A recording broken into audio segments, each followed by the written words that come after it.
Fala, alunos do primeiro ano. Seguinte, aula 11, História, página 47, unidade 9, tá? Essa da cria mesmo. Então vamos lá, gente. Vou dar uma reforçada para vocês no conteúdo da apostila aí, beleza? Para ajudar nos exercices. Moçada, a gente tá vendo toda a ideia do império. Aí na aula anterior, lá a gente viu todo o processo das dinastias e, logicamente, o quê? Do Alto Império, tá? Eu citei lá a última coisinha, dinastia Severa. Agora vamos mudar aqui, ó. Aí eu já vou colocar assim, ó. Para que dificultar se a gente pode facilitar? Fim do Império Romano. Olha aí, ó. Fica mais tranquilo.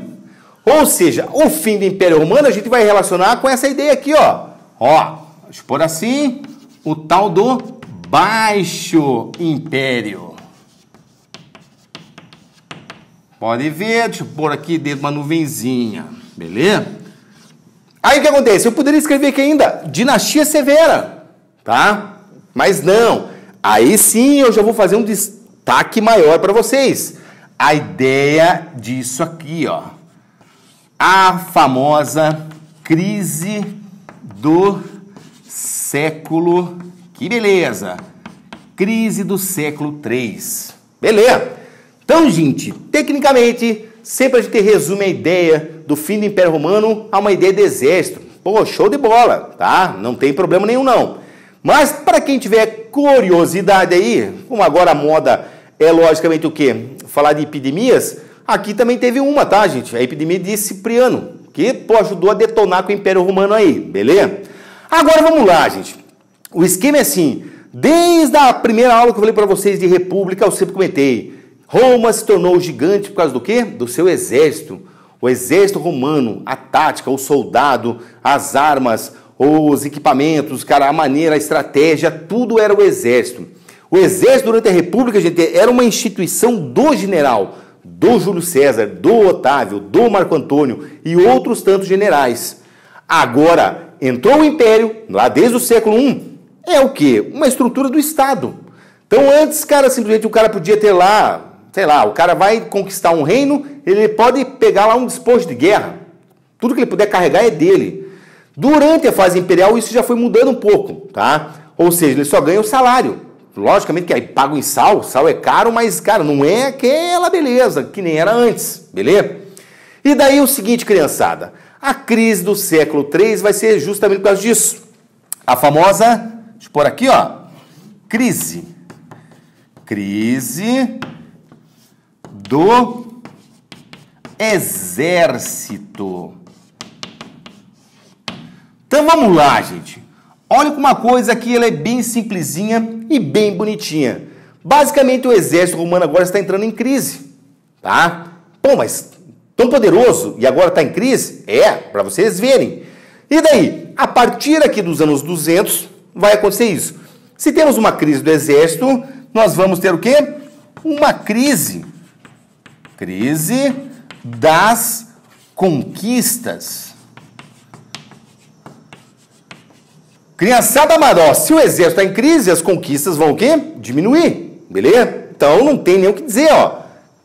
Tem as conquistas.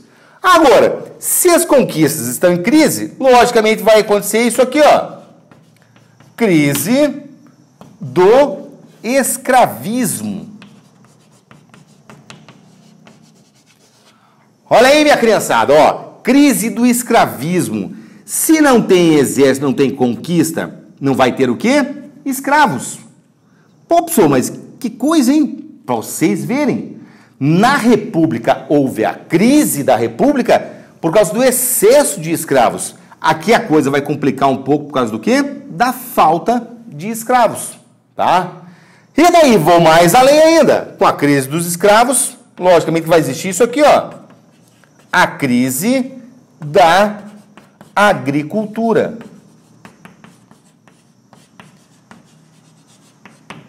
Gente, menos mão de obra para trabalhar, agricultura. E daí o que acontece? Meu, tem comércio em Roma, tem tudo em Roma, ó, mas logicamente o que? A agricultura ainda vai ser relacionado a uma base econômica.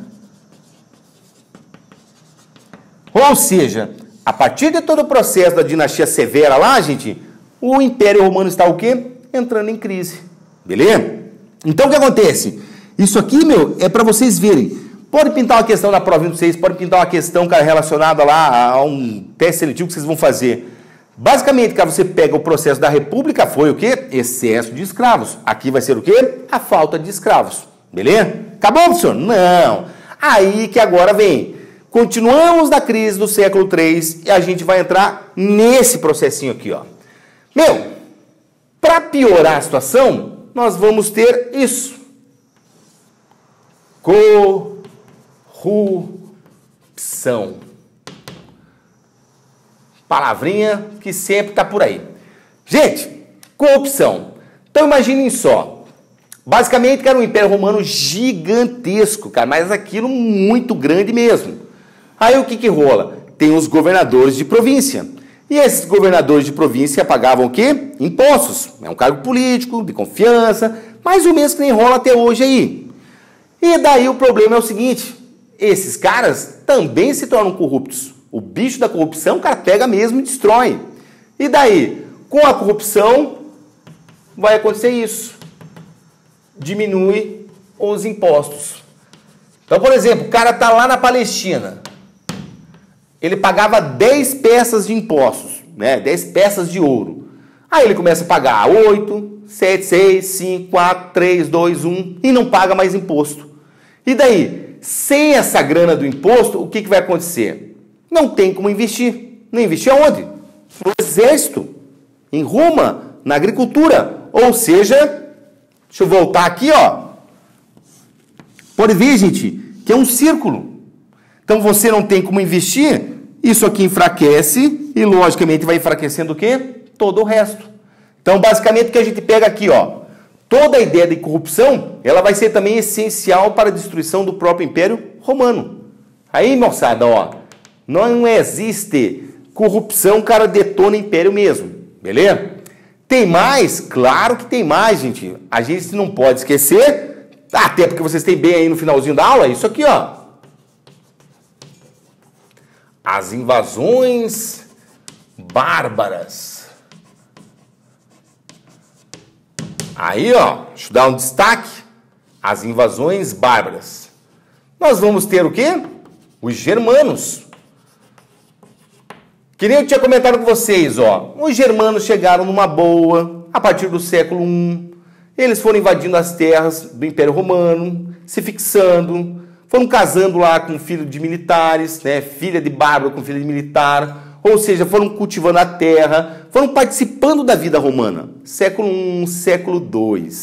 Só que daí a gente vai ter um problemaço.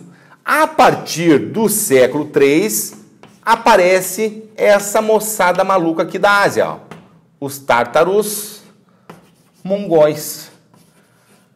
Aí o que que rola? Meu, basicamente, esses tártaros aqui, ó, eles foram empurrando cada vez mais os germanos para as fronteiras, cara, de Roma. E daí, a tal da Pax Romana, gente, explodiu. Ou seja, por isso que eu falei para vocês, ó, a Pax Romana não vai terminar de uma hora para outra. É um processo longo, ó, das invasões bárbaras surgindo cada vez o quê? Mais e mais e mais e mais e mais. Beleza? Então, observem bem. E daí nós temos o quê? Um outro aspecto. Gente, deixa eu pôr aqui, ó. Também ligado à crise toda aqui, ó. O cristianismo. Então, como vocês sabem bem, religião monoteísta, simplesmente surgiu lá com a ideia da criação da Igreja Católica Apostólica Romana, século I, Pedro o Apóstolo, se criou a ideia da igreja e, basicamente vocês têm que pensar assim, ó, se é monoteísmo, é crença em Deus. E daí imagine só, isso aqui vai crescendo muito entre a população pobre primeiro, e depois, logicamente, o que? Vai figurando também entre as pessoas importantes de Roma. Pessoas do Senado, pessoas do Exército, até imperadores e tudo mais. Agora é só vocês pensarem, gente. A ideia desse Deus aqui, ó, vai superar a ideia do quê? Do Deus romano. O imperador, ou seja, o paganismo romano, tá? Então, basicamente, quando vocês pensam aqui a ideia de Deus, isso aqui vai o quê? Minar toda a história de Roma.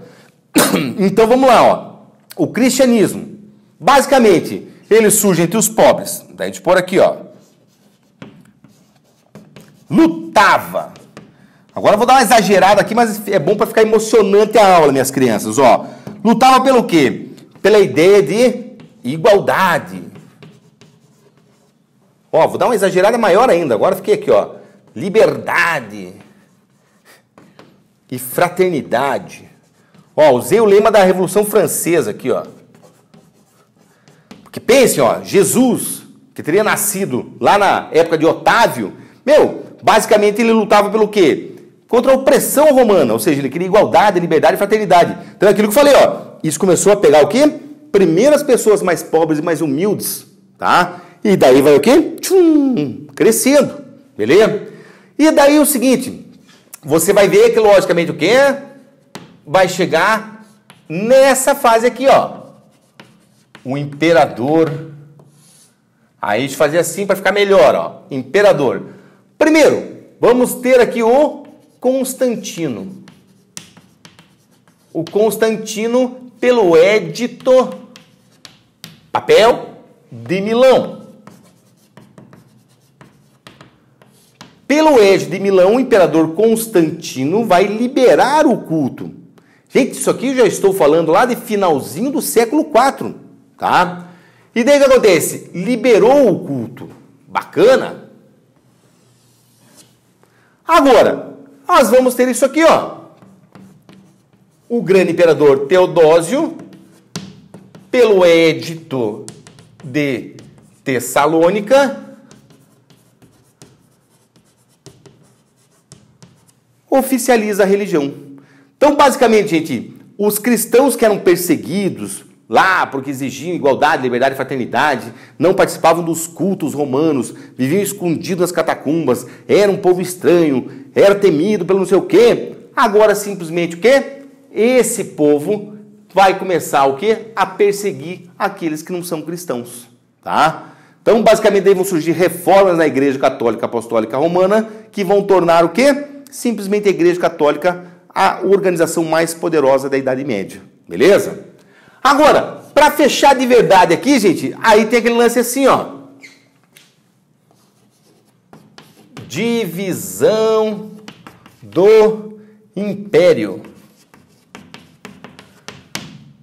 Eu não gosto muito de colocar essa ideia, porque eu gosto que vocês tenham aquela ideia lá da crise do século III na cabeça, tá? Mas, gente, a divisão do Império é aquela ideia assim. Pô, divisão em Império Romano do Ocidente e Império Romano do Oriente. Já escrevo esse negócio aí pra vocês. O que eu quero que vocês pensem aqui é o seguinte. Bárbaro invadindo, todos os problemas econômicos, todos os problemas que estão acontecendo dentro do Império Romano. Beleza. Então eles vão de novo achar que o problema é o quê? A dimensão. Aí vai ter isso aqui, gente. Antes de ter a divisão propriamente dita. A famosa tetrarquia. Então, antes do processo da divisão, gente, nós temos o quê? A tetrarquia. E tetrarquia é muito simples.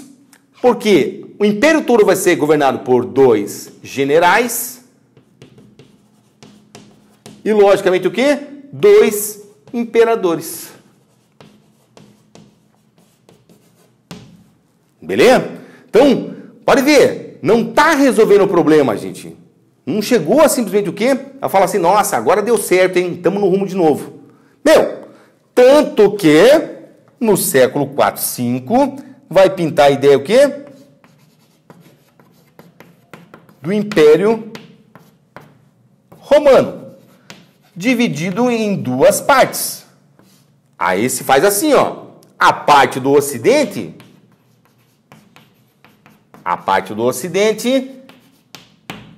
é Roma.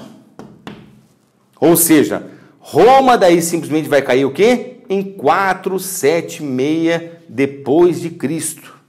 Frente ao quê? Aos bárbaros. Se não me engano, até os Érulos, que vão lá o quê? Tiram o último imperador romano, o imperador Rômulo Augusto. Tá? Show de bola! Só que, gente, nós também vamos ter, deixa eu pegar o giz branco, tá bem no finalzinho aqui, o Império Romano do Oriente. Aí vai ser o quê? Constantinopla. Constantinopla. E, gente, Constantinopla, Império Romano do Oriente, cultura grega, esse aqui só vai cair em 1453. Então, cuidado, minhas crianças, tudo é Império Romano. Só que o Império Romano do Oriente depois vai ser chamado o quê? De Império Bizantino. Mas isso só vão ver na apostila 3 daí. Beleza? Então, o que acontece, minhas crianças? Aqui a gente termina toda a parte política de por que caiu o Império o quê? Romano. Feito? Então, faça os exercícios aí, gente, e um abraço para vocês aí. E até a próxima.